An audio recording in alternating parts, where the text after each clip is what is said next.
Antigo ay isang salitang tumutukoy sa sinaunang panahon o mga nakaraang kaganapan sa kasaysayan.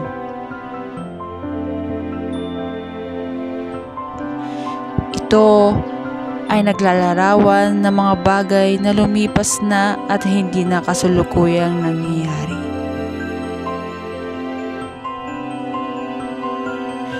Ang mga reliyon, mitolohiya at tradisyon ay kabilang sa Antigo. Ang pag-unawa sa Antigo ay mahalaga sa pagpapahalaga sa kasaysayan at kultura ng isang lugar.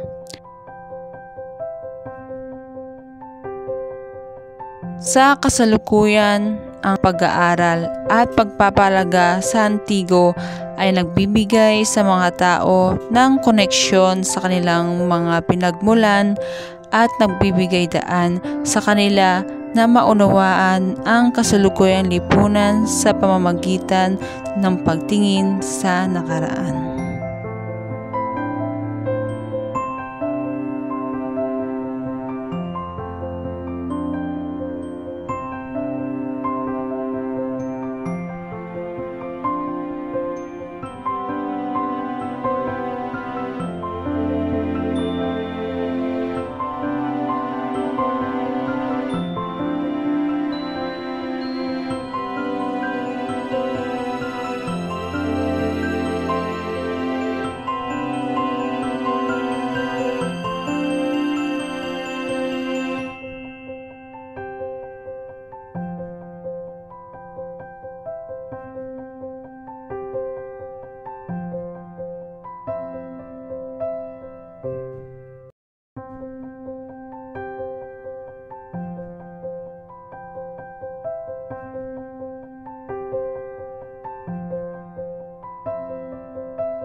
Madalas nating iniisip na mga lumang bagay ay wala ng halaga. Ngunit lingid sa ating kaalaman na mga bagay na ito ay naglalaman ng impormasyon na isang sinaunang kwento na hindi natin malalaman kahulugan kung wala ang mga bagay-bagay na ito. Ito ang mga bagay na pinaglumaan na at ito rin ang mga ginagamit na bagay noong sinaunang panahon. Ito ang nagpapakita ng katangian ng nakaraang panahon at naging tanyag ilang dekada o siglo na ang nakakalipas. Hindi matatapos ang kwento ng mga Antigo sa pagkakahukay o pagkakadiskubre sa mga ito. Magsisimula ang mga kwento nila sa mga collectors o maging sa pansiteria kung saan ito ay nagsisilbing dekorasyon upang makiengganyo ng mga kumakain at ng mga mamimili.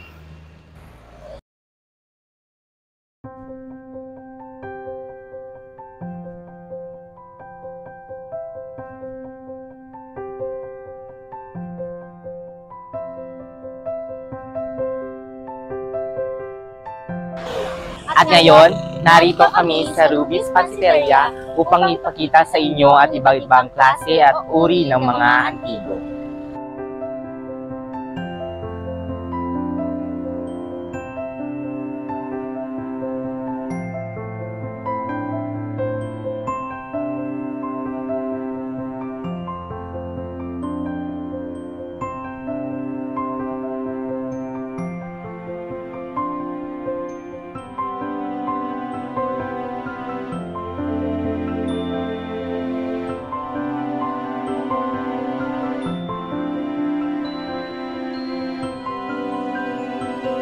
Ayon sa aming pakikipanayam sa mga server at nagtatrabaho sa Ruby's Pansiteria, ito ang nagsisilbing libangan ng may-ari ng Ruby's Pansiteria.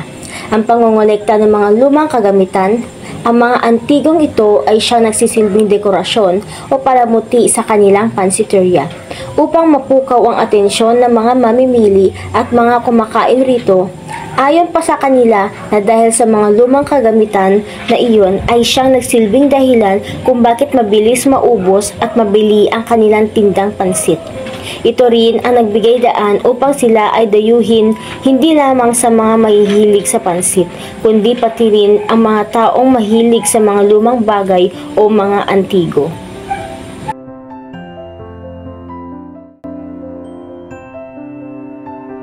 At ngayon, nakikita ninyo ang isang karawahe na kung saan ito ay sasakyan noong unang panahon.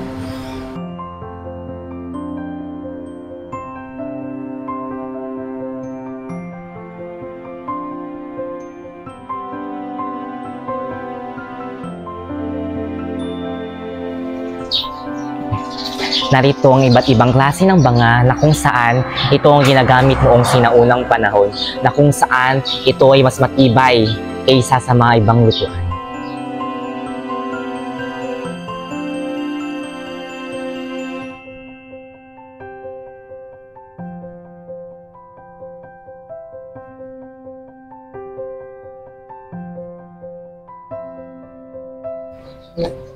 At kung mapapansin ninyo, mayroon ditong isang duyan na yari sa kawayan. Ito ay yari sa kawayan noong sinaunang panahon na kung saan ito ang nagsisilbing libangan ng mga tao dito sa Rubis Pansiteria. Ito naman ang takori na kung saan ginagamit noong unang panahon para paglagyan ng mga maiinit na tubig. At kung makikita naman ninyo ay ito ay isang typewriter na kung saan ay ginagamit ng mga sinaunang panahon. Ito ay may mga keys na kailangan pinutin upang maisulat ang mga letra sa mga papel na ipinapasok nito.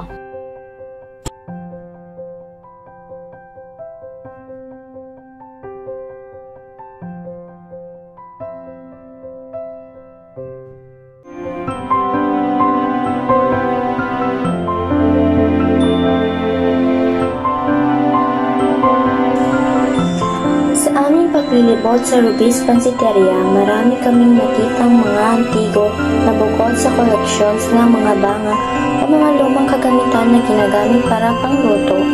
Meron din dito ang Polaroid camera na ginagamit noong taong 1948 ng mga tao sa pagkuha ng mga litrato, kung saan sa taong yun hindi pa uso ang mga cellphone.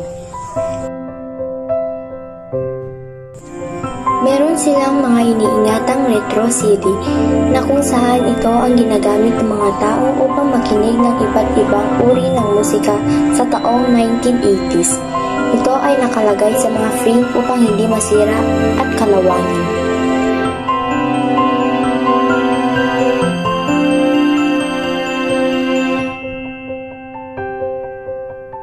Meron ding iba't ibang klase at uri ng mga machine ng aming nakita sa Rubis Pansiteria, tulad na lamang ng mga machine na ginagamit sa pantahi.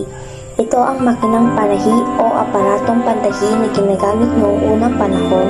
Ito ay isang aparatong pambahay o pampabrika na ginagamit sa pantahi ng mga damit, sapatos o iba pang pinaggagamitan ng tela at sinulit katulad ng mga punda, ng unan at covering kama.